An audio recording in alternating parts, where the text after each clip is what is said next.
Hello, welcome to Madia classes. ഇന്ന് നമ്മൾ 9ാം ക്ലാസ്സിലെ ഹിന്ദി പാഠപുസ്തകത്തിലെ 2ാമത്തെ ചാപ്റ്റർ ആയിട്ടുള്ള ബഹുത് ദിനോം കെ ബാദ് എന്ന മനോഹരമായ കവിതയാണ് പഠിക്കാൻ പോകുന്നത്.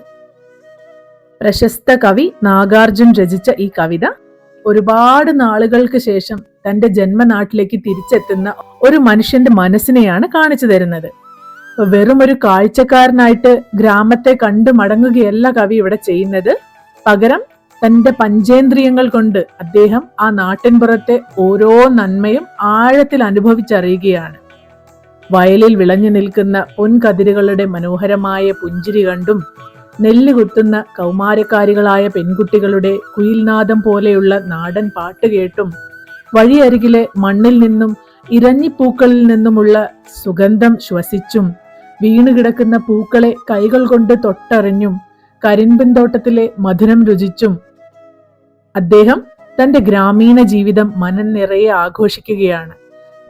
ആ നാടിനോടുള്ള അദ്ദേഹത്തിന്റെ ആത്മബന്ധവും അവിടുത്തെ ഓരോ കാര്യങ്ങളോടുള്ള അദ്ദേഹത്തിന്റെ സ്നേഹവും ഒക്കെ ഈ കവിതയിൽ നന്നായിട്ട് കാണുന്നുണ്ട്. ഈ ചാപ്റ്ററിന്റെ ഫുൾ എക്സ്പ്ലനേഷൻ നമ്മുടെ ചാനലിൽ അപ്ലോഡ് ചെയ്തിട്ടുണ്ട്. പഠിക്കാൻ ആഗ്രഹമുള്ള കുട്ടികൾ ആ വീഡിയോ കണ്ട് പഠിക്കാൻ ശ്രമിക്കുക. Thank you.